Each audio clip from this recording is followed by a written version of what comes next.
7. Oh, wow. Week 7 already. We're already over the hump. We're on the down low now. It's, the last part of the course. Now you've taken your second exam, and now we're going to be going this week into cerebral dysfunction and endocrine dysfunction. And I'm going to teach that to you in a cahoots. And I think I hit all the key concepts there. Anybody who wants to go over the PowerPoint with me, you're not getting it, I have no problem doing it. Anybody who still feels they're a little bit slacking on math, give me 15 minutes and I can teach you how simple it can be, okay? I can even teach you for your Med-Surg 2 classes about mics per kilo per minute, and I can make it very, very easy for you. All right, so if you need it, let me know. So this week you have do a discussion question and you do have a CJ Sims. Please check if you didn't get something in this week because you were studying so hard, or I understand some of you had Med-Surg exam before this. So knowing that you guys were busy this week, make sure you get it in by Sunday, that NCLEX and that CJ Sims this week, all right? There was one student who submitted it incorrectly, a CJ Sims into a NCLEX question. So if you see a 0 and you're supposed to get a grade, please go look, because I know it was an error, and I'll accept those NCLEX questions without a deduction because I know it was just an error trying to get it in. All right, let's go to our cahoots. And let's see how much you all know. We're starting to get very close to what's going on in Med-Surg.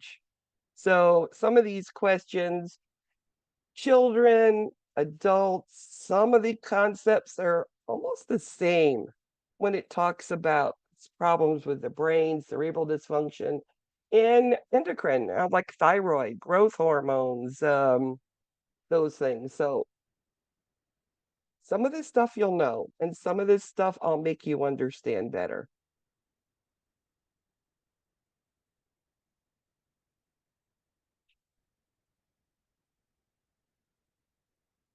Happy Veterans Day to any of you who are veterans.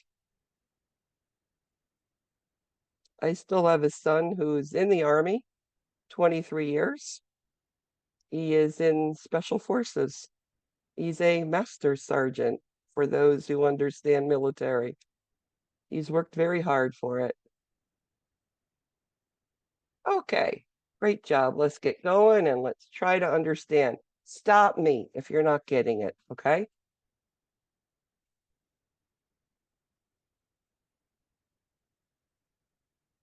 Growth hormone is administered by what route? Now, the pituitary gland has two sides. One has to do with fluid balance, one has to do with growth. That means the pituitary gland is not secreting the hormone it needs. Now, if you're going to be short and the family's short, there's nothing that can make you grow. But if this child is small, we can get that growth up to. In fact, it is just like giving insulin every day. So it takes a lot of commitment, all right? It's a sub-Q injection every day, and we will give it up to the point where they stop growing less than an inch a year, then they stop it, because that's the maximum height that they will get. So again, you have anterior lobe, posterior lobe. Anterior is growth. Highest priority for a patient diagnosed with syndrome of inappropriate antidiuretic hormone. It's like, oh my God, what does that mean? Let's rip the word apart. Inappropriate antidiuretic, against urinating hormone, right? So what's happening?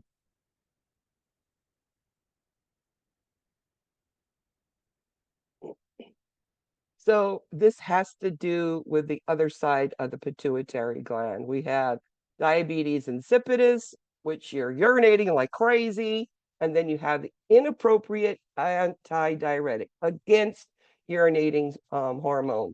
Both of them, priority, what are we going to monitor? Intake, output, and daily weights.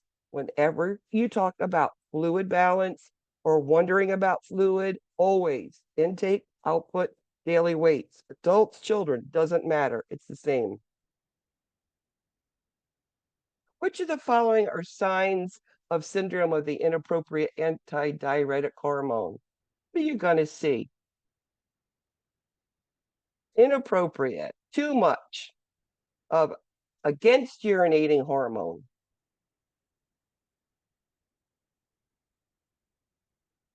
That's how easy this syndrome is. So you're not urinating at all, right? Antidiuretic, against urinating. You're going to have decreased urinary output. What would you see in the intake and output?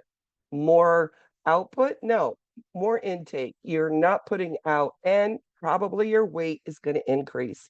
And we see the weight increase a little bit more in the younger children because that is a fluctuation. Adults can have more of a fluctuation, but in children, it's always the weight. What is important to cover when teaching the family about polypropyl? It's also called PTU, and it's administered for high thyroid hormone. Too much hyperthyroidism. Too much hormone is being put out there. And what this does, it blocks the hormone from being secreted. So one of the side effects of it, and we need to teach, we do get sore throats, we do get fevers, it's common, but with this drug, it could be a side effect. So it'd be something that they would have to check with their physician to make sure, do they need an antibiotic or is it too much hormone that's being given in medication, okay? So this is leukopenia, decreased white blood cells. They would do a CBC and look at it, right? Because that's decreased white blood cells. It's the medicine that caused it. Multi. An initial sign of diabetes insipidus, opposite of antidiuretic. Again, posterior pituitary gland.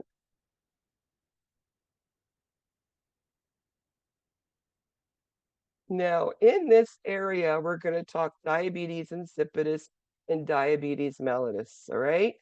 Diabetes insipidus is only 2Ps. As only would do with fluid balance. Drinking like crazy because you can't get enough and you're urinating, you stop feeding them liquid and they're still going to urinate, urinate, urinate. Now, diabetes mellitus is the polyphagia too. Means you're hungry. Why? You're not digesting sugar. So then you're trying to eat, trying to catch up, okay? So very common mistakes. Diabetes insipidus is only two things. It's fluid, drinking and urinating. Diabetes mellitus is, again, some of the early symptoms are drinking a lot, urinating a lot, but they're hungry because the body is not metabolizing carbohydrates in their body. Okay. We'll go over it again.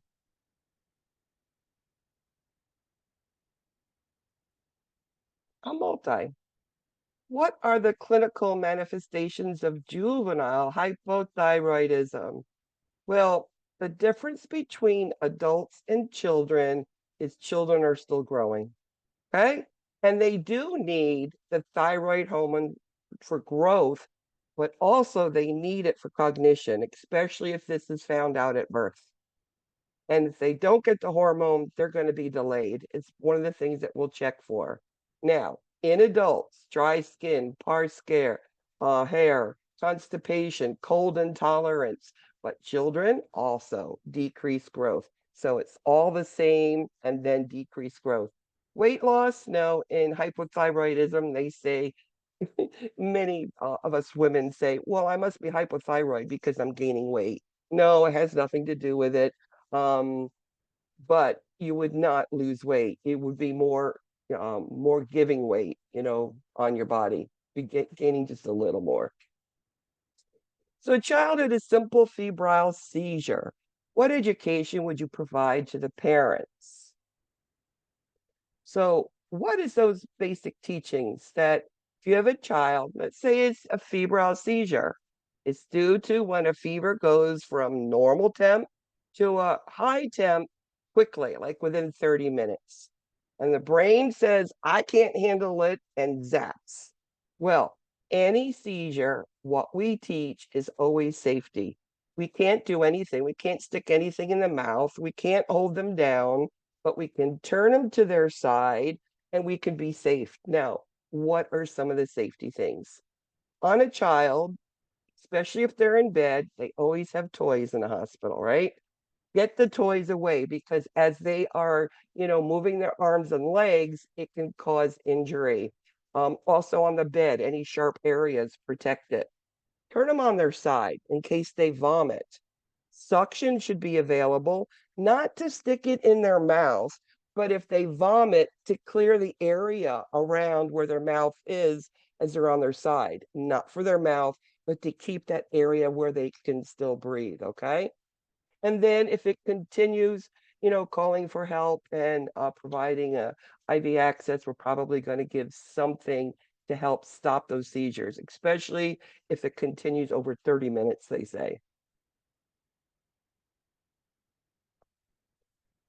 What type of seizure is when the body is jerking, foaming at the mouth, and the child is rendered unconscious? This is the one we think about with seizures. We have those little ones where maybe an eye will twitch or a blank stare, or maybe one shoulder moves or one foot moves. But this is the whole body. This is what we think of when we're talking about seizures. It used to be called grand mal, but today they're called tonic-clonic seizures. Okay, very good. What notable sign may indicate increased intracranial pressure on an infant? I mean, many things can cause a lot of pressure in the brain, but infants are pretty neat. You know, the way that their body is structured as infants, we can see pressure coming up. I mean, some of them are things like a high-pitched cry. And let me tell you, when you ever work in a nursery and an infant cries that has a neurological problem, you know the difference. It's a little pitched higher, it is. Also, that fontanelle tells us so much. Tells us fluid balance and increased intracranial pressure, you would probably see a bulging fontanelle all the time, not just when it's crying, okay?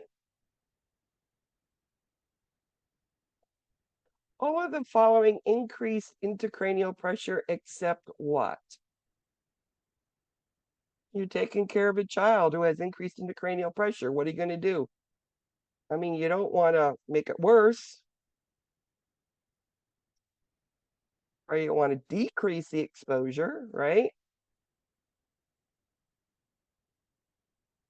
Well, elevated heart rate doesn't do anything. Now, fluid overload, absolutely. Increased intake is going to put some pressure, more fluid on the brain. Coughing, suctioning, all of those increase pressure. Ever take a catheter, put it down an endotracheal tube, pull it out, let's say they have that, or even suctioning their mouth, they gag. That increases intracranial pressure. Heart rate does not affect it. So tachycardia is the except. What findings can alert you to a head injury that's getting worse?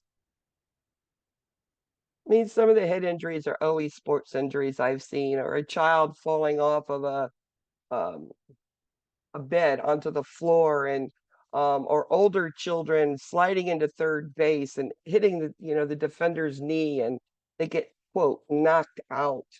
The one thing that you are going to be watching the most close is their level of consciousness. So, changing of orientation. You're going to see that amnesia, definitely if they're knocked out. Like, was I safe? Was safe to third base? Did we win the game? Or is daddy coming? And you've told them 10 times already. But that amnesia. But then they get to be more and more sleepy, harder to wake up. That is that change in orientation. A multi. What does it mean when you see a fixed and dilated pupil after a head injury? I mean, one of the things that, let's say a child fell off the second floor balcony onto the ground, and yes, I've seen a few of those. The first thing I see doctors do is look at pupils. When they're fixed and dilated, we know that there's definite brain injury going on there. And it is a true and real neurological emergency. We need to relieve that pressure in there. Because if we leave that pressure there, it affects the brain stem and they will not wake up at all. So it is very important that we monitor it. Usually if it's just one, it's better than both of them being fixed and dilated, but it's a true and real emergency. Call the neurosurgeon now. What medication can be used for a child with cerebral edema due to a fall? You fall, there's going to be some swelling that goes on, cerebral edema, and we can give medicine to decrease it. And there's one specific for the brain, and that's mannitol. Mannitol is a diuretic specific for the brain for increased intracranial pressure. Furosemide is peripheral edema or fluid in the lungs. Mannitol is for the brain, and it's something we give through a filter, and we're going to see a sudden onslaught of really good diuresis. Get rid of that pressure. Gray syndrome, set.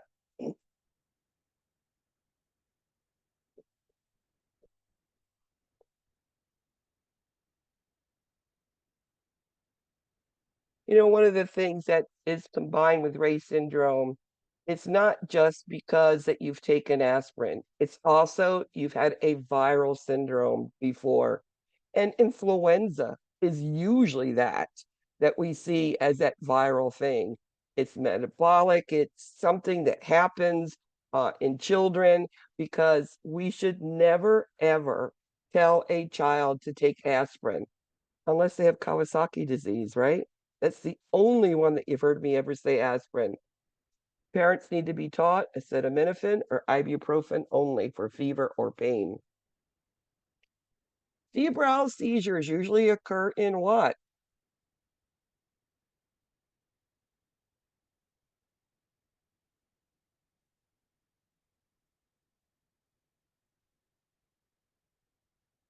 My first grandson had febrile seizures and he had it about a year and a half.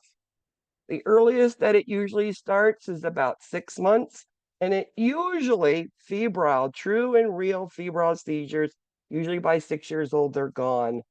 Parents are going to ask you, does this mean my child has epilepsy? And the answer is not unless you have more than one unprovoked seizure in a day. So you'd have more than one seizure, and it was not going to be related to a fever at all. And that would be a child that we worked up for epilepsy and then maybe needs medicine for that. Childhood hypopituitarism results in which condition? Remember, there's the fluid side and a growth side, right? This is the anterior pituitary gland. And that's pituitary dwarfism because she didn't get enough of the hormone, and it does cause dwarfism. How would you describe precocious puberty?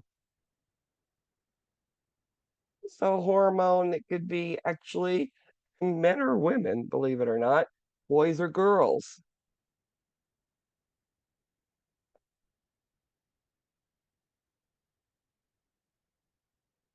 And basically, precocious puberty is when puberty starts too early.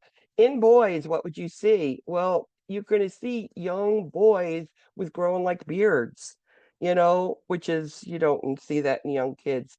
In girls, could be a 6-year-old going through menses, right? Through puberty and getting breasts. It's too early, and that child's going to be really teased with it. So there is medicine we can give. It's actually called Lupron, and we can give it and stop it until the age where they're supposed to go through puberty, which is 10 in girls, 12 in boys, right around that area. A multi. What lab values are important to monitor with a child with congenital hypothyroidism?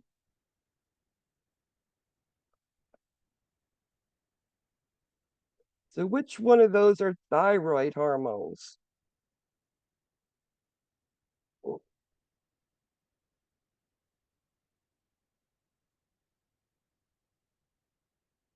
Now, the one thing with hormones, we get them all jumbled up, okay? T3, T4, TSH are thyroids. Everybody told you growth hormones are all pituitary, so it has nothing to do with the thyroid. And cortisol is adrenal glands, okay? Has to do with steroids and aldosterone. So this is something you need to get straight in your mind because you're going to get them jumbled up. What's the thyroid? What is pituitary? What is adrenal? Okay. How can you monitor a child with hypo or hyperthyroidism? What did I tell you? Children with hypothyroidism, the one thing that, why do they need that hormone for? It's the one thing we look at: dry hair, cold intolerance, those constipation, those are adults. But in children, it's all about growth, right? So, why do you think we measure a child's height and weight every time they're being visited? Whether it's urgent care, whether it's ER or a doctor's office. Why? Well, one of the things we're looking out for is hyper or hypothyroidism, but there's all other types of hormone things that we're concerned about. They're not growing the way that they should. We can get that really quick because these children do go into doctor's offices or ER, whatever, and we're going to see they're not growing or growing too much. So that's height and weight is one of the basic things that we monitor because of one of them is the hypothyroidism or hyper. What acid base alteration would you see in a diabetic child with Kussmaul's respirations? Now, I did do one HESI that I remember had like 4 acid base questions. So I do throw these questions in to try to make you think. You're going to see them coming up now. So a diabetic child is in metabolic acidosis, right? But this Kussmaul's is doing what? It's trying to correct it, right? That means it's respiratory and opposite of acidosis, alkalosis. It's trying to put it back where it should be. Yes, it's going to take more than that, fluids and insulin and getting the sugar down, et cetera, et cetera. But Kussmaul is respiratory alkalosis, correcting where the diabetes has gone into metabolic acidosis. Multi. What would a child with Cushing syndrome look like? Now, this is adrenal gland thing that's going on here. Remember, adrenal gland has to do with steroids, cortisol, has to do with aldosterone. We usually think about Cushing syndrome about taking too much steroids. So, too much steroids, what do you see? Important concept here. Face is big and round. You're going to have like hair on their chinny chins and acne where they're too young for that usually. Their cheeks are red and they call ruddy. It's like a reddish cheeks that they'll see. And their trunk and face are fat, but their extremities are skinny because of muscle wasting, okay? These are the concepts you see with Cushing syndrome. Now, how do you correct Cushing syndrome? Too much steroids caused it. We taper off those steroids and get them off the child. It's usually not due to the body doing it, it's that we gave them it. I actually, with beginning my rheumatoid arthritis, went into Cushing syndrome because they gave me too much for too long. So I know what it feels like, that big round face and feeling like you were big and not eating. So what's going on? It was Cushing's. I'm multi. You walk into a child's room and the fever of 104.6, and they're having a seizure. What can you do? What are you going to do for a child having a seizure? And obviously, it's a febrile seizure. But does it matter what type of seizure?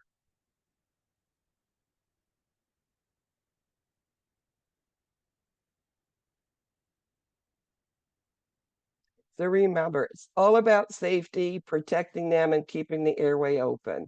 So check the bed for objects, side rails up, pillows, blankets you can put on the side rails if they're banging them, okay? And again, turn them to the side in case they vomit. And of course, that suction to take that pile of vomit and suck it up so they can still breathe.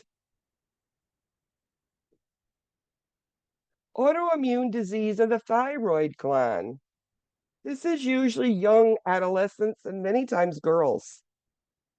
It's autoimmune, therefore, you cannot remove the thyroid gland. This is treated with medications, and it takes a lot of watching those drug values and their hormone levels to get the proper doses. It is called Hashimoto's disease, and we will see those thyroid glands, levels go high and low. It's like a roller coaster. My daughter-in-law has Hashimoto's, and I know what she goes through. Even she's almost 40 dealing with it. It has to do with really maintaining, being good on the medications, and really getting those lab values and following it through. But there's nothing but medications to take care of that.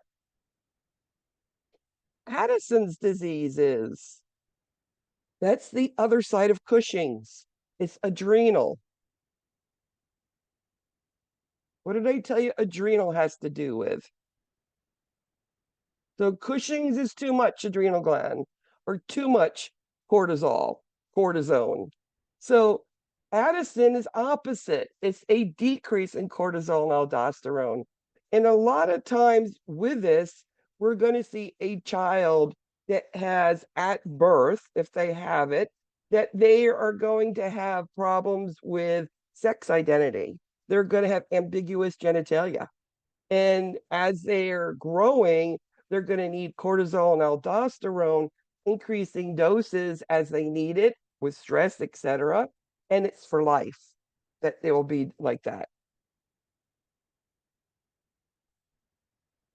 A multi.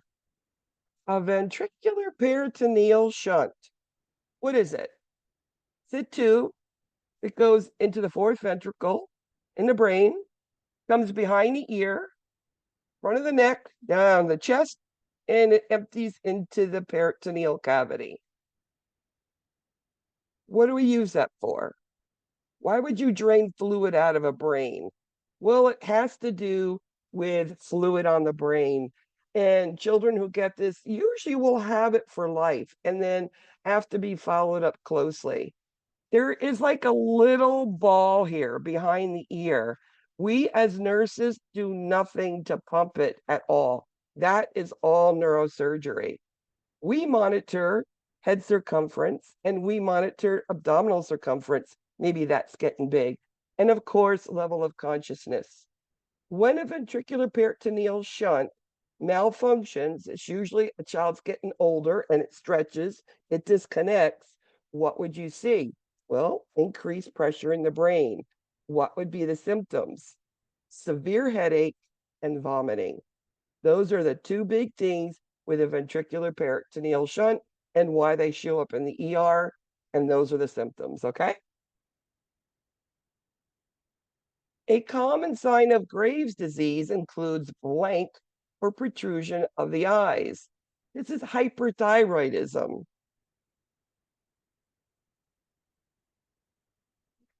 There was some pretty neat commercials on TV about this and this lady with sunglasses. Every time I used to see it, I used to laugh. But it's called exophthalmos, and the eyeballs look like they're bulging. And there's some treatment that's coming out with it, but all you need to know it's protrusion of the eyeballs. They sort of come out of the head quite a bit. A multi. Hypoparathyroidism has the symptoms of tetanic muscles contraction and the parathyroid monitors calcium. What does calcium do in the body? Calcium, magnesium, globally, both have to do with muscles working well or going into stiff and not working. So it's either too much muscles in contraction or the muscles aren't working. So hypo It's not working because you don't have enough calcium. So you'll see muscle weakness, tetany, and of course, those low calcium levels. It's nothing to do with vitamin D. Parathyroid only calcium. A multi. What are signs of hyperparathyroidism? Too much calcium. What do you see?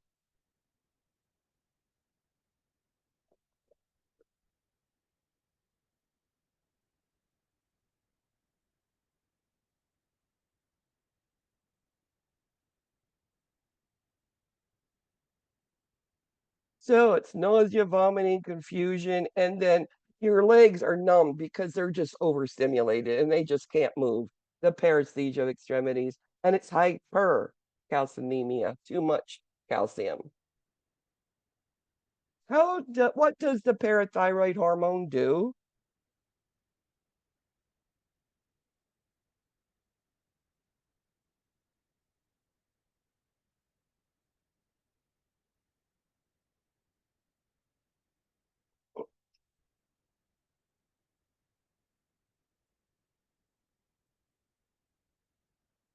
So the parathyroid is all about the calcium in the blood, period. End of subject. It's either you have too much muscle spasms, or not enough and you're weak. Great. Which of the following might cause an adrenal crisis or an Addisonian crisis?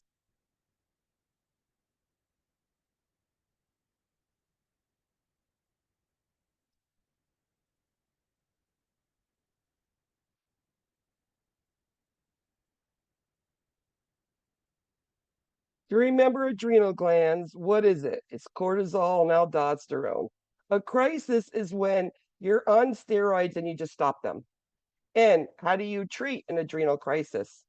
Give them some steroids, reverse what's happened, and then slowly taper them down. Why do you think they give you Medrol dose packs? Goes from what, 7 pills down to one in 7 days? That's the reason. It's in order to, titrate it down so there's no adrenal crisis. A multi. Cardinal signs of diabetes insipidus. And remember, just because this says diabetes in it, it has nothing to do with blood sugars. Okay? Remember, diabetes insipidus is the pituitary gland, and it's all about fluid. It's all it is. So, fluid, you're going to drink a lot and you're going to urinate a lot, period. End of subject. Polyphagia is diabetes mellitus because you're not digesting carbohydrates, okay? So diabetes insipidus is only 2 Ps, and it's going to be severe increase in urinary output. A multi. Congenital hypoplasia, parent teaching should include. So congenital hypoplasia is when you don't have enough adrenal hormones, right?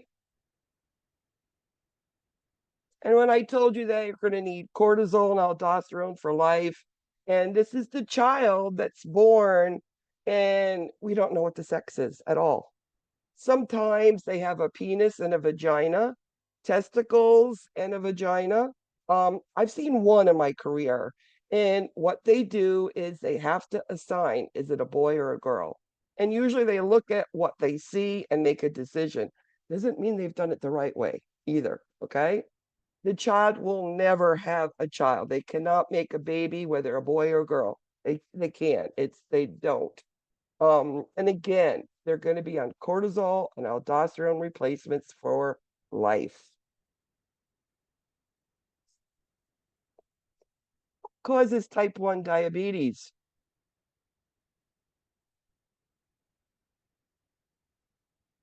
Remember, diabetes type 1 is an autoimmune disease.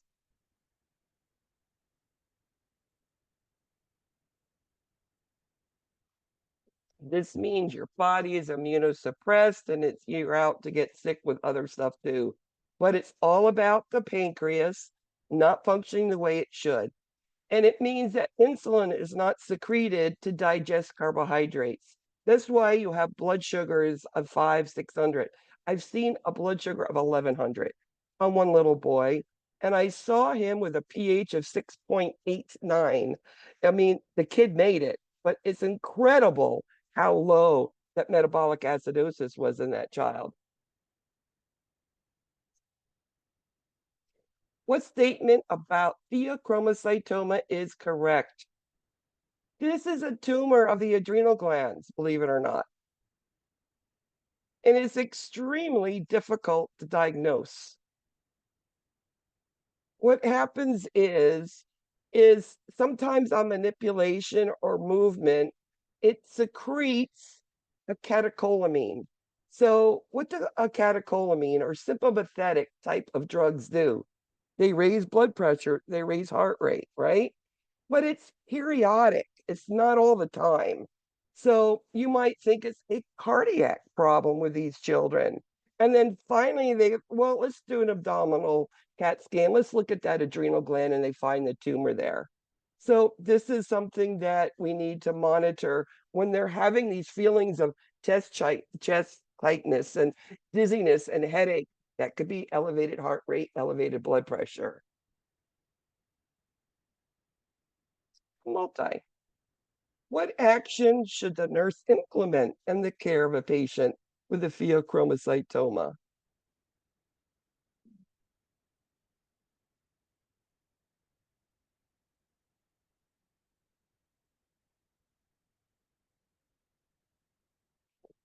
I mean, the treatment for this is we're going to have to surgically remove it. We're going to have to take it out and get rid of it because it's just going to keep secreting that hormone, which increases heart rate, increases blood pressure. So we're going to do frequent vital signs and we're going to measure the blood pressure and the heart rate. That's what this one's all about. A multi. Nursing care of the unconscious child include something with the brain. They're unconscious. They fell off a balcony and onto the ground. They're unconscious. They're intubated in intensive care unit.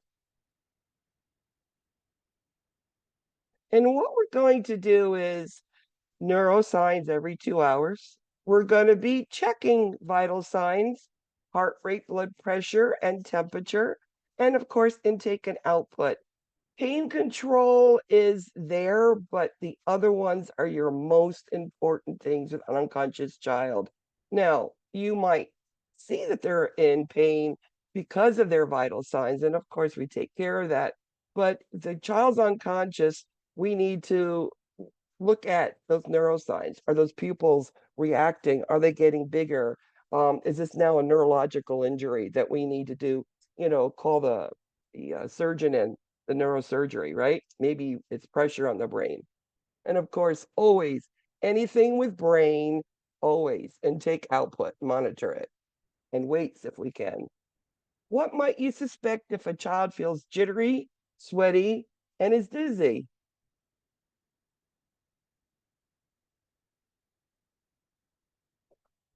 Those are classic signs of diabetes insipid, diabetes mellitus, right?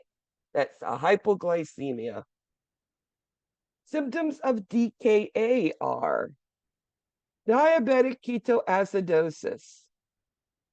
The pancreas is not working, not secreting insulin.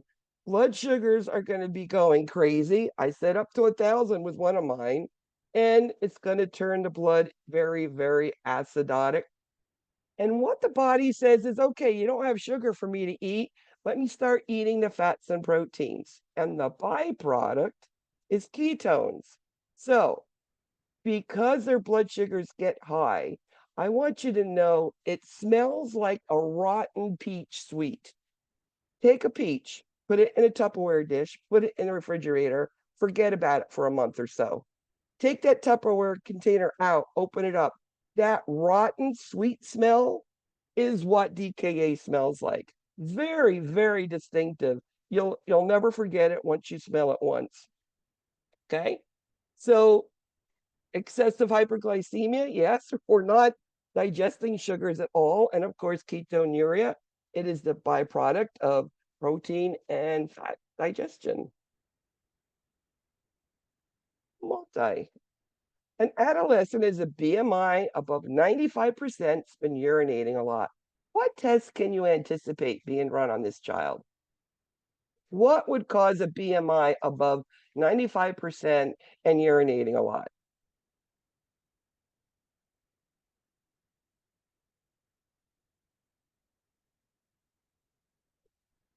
Well, we think urinating a lot, we can think it could be diabetes, right? So definitely a hemoglobin A1C. Definitely that's going to be done. But is it a urinary tract infection? So yes, look at the urinalysis. And yes, it could be electrolytes. Urinating a lot, you could lose a lot of potassium. That should be an answer there. Pregnancy wouldn't cause urinating a lot there and wouldn't cause a child, to be that heavy just because they're pregnant.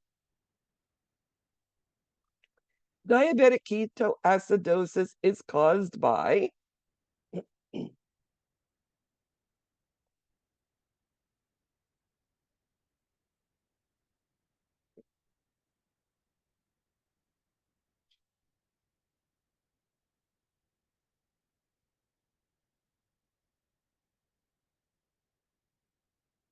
so diabetic ketoacidosis is because there's no insulin. The body cannot digest and use those carbohydrates, the sugar. So what happens? The body says, I'm hungry. I got to do something here. And it goes running for the proteins and the fats and starts digesting them as another nutrient source. The byproduct becomes ketones, and the ketone causes that child to go into a metabolic acidosis, or the pH on the ABG is going to go down. As I said, the lowest one I've ever seen was a 6.89 and an 1100 blood sugar. This child made it, okay? By the skin of his teeth, he made it. But that was the sickest child I've seen, and they get confused and pale and all of those things with it too. But the child did make it through it. So, diabetic ketoacidosis, not using carbohydrates. I'm going to eat protein, I'm going to eat fats, and then we're going to have ketones, and we're going to have the low pH, and we need to correct it. How do we correct it?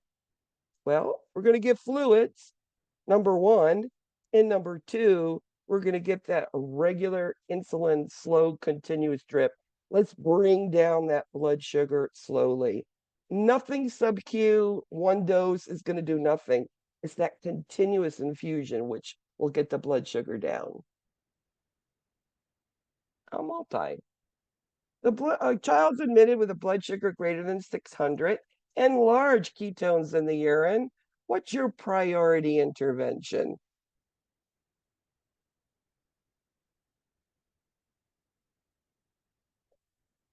Number one, what do? You have a big blood sugar.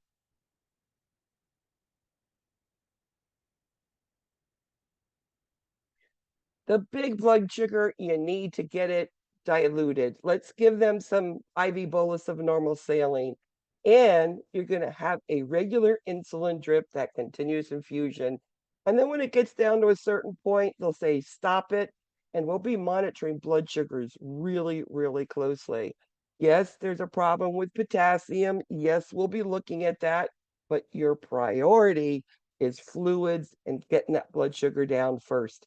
And then you'll work about the electrolytes, your potassium. A diabetic child complains of feeling jittery and the blood sugar is 45. What's the best treatment for the child? So remember, it always depends on the condition of the child, what you're going to do. So the child's complaining of feeling jittery, so they're alert. What are you going to do? Going to give some glucagon? Let them have some orange juice or a glass of milk, right?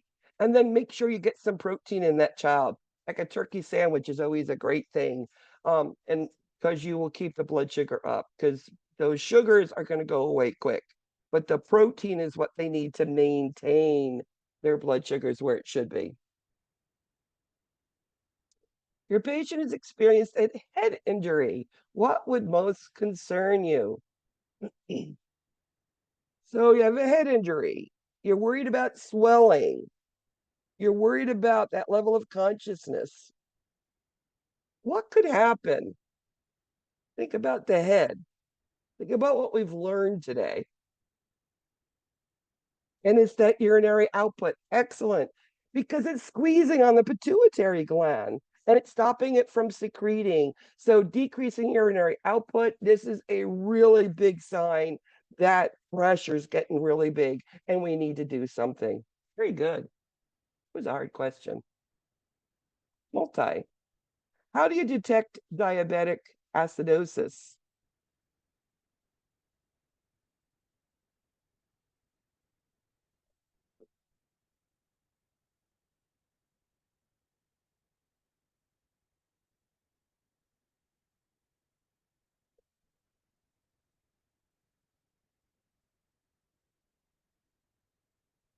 So the child's elevated blood sugars, got ketones in the urine, they've got 4 plus glucose. Are they dehydrated? Well, that's debatable, but we're definitely going to get fluid in there to dilute that blood sugar. That's the first thing that we'll do. And a multi. What would alert you that a child's head injury is deteriorating?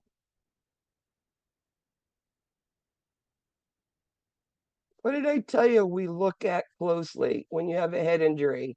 Especially that I ran into third base, the knee hit my head. And what am I going to be concerned about? It's that child's going to start to become more confused, get more difficult to arouse, and then that restlessness because of hypoxia in there, right? All that pressure, and that headache getting worse. So symptoms getting worse, and then maybe the gait, they're not walking, they're stumbling. All of these things are telling you something's not right. We need to look at that closer. Let's get the doctor here. A child's been diagnosed with bacterial meningitis. What is the nursing priority of care? Bacterial meningitis.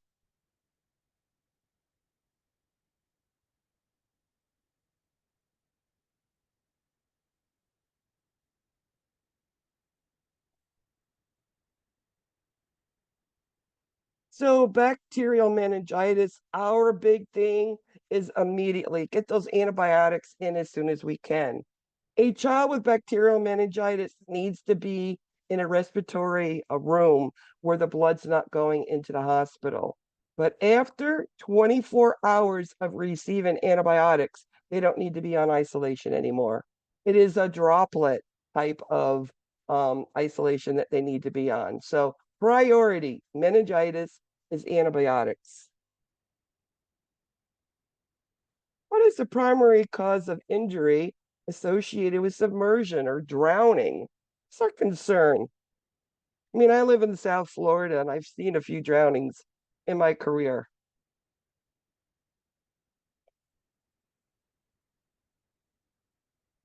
And the thing is, I've seen children come and they're running around and look fine, but they were on the bottom of the pool. They brought them up and they were revived and now they look good. Our biggest concern is that hypoxic moment. And you may not see it up to 72 hours after they had that drowning incident. These children will all be admitted and put in some step down unit monitoring their oxygen saturations because they can go into severe respiratory distress syndrome within 72 hours. The last question, a multi. Which CSF lab results correlates with bacterial meningitis diagnosis? So I used to love to get these kids with meningitis, do the taps. Number one, I look at the color of the fluid. If it's clear, it's viral. If it any bit of cloudy, it is absolutely bacterial. Then I wait for the lab results to come up. The bacteria loves sugar, so it eats it. Yum, yum, yum. I love my sugar. But it doesn't like protein. It wants sugar. So proteins are elevated, blood sugars are low. those are what you would see with bacterial meningitis. Okay. Holidays. Yep, they're coming. Gobble, gobble, turkey. Petra, good job, Petra. Number one. Eh, I love it. Tia and Alessandra. So I think I pretty well covered a bunch of stuff on a Cahoots today. I know it's a lot of information. You might have to listen to it again. But I think I got you those key concepts there. So again, I will have those grades out to you by Saturday before noon. Anybody, please meet with me, especially you're that borderline going into exam 3. Please meet with me before the exam. I can help you. I can't help you if you don't come to me, okay? And I'm not going to take 3 hours of your time because your time is very precious, all right? Everybody, thank you. Have a good night.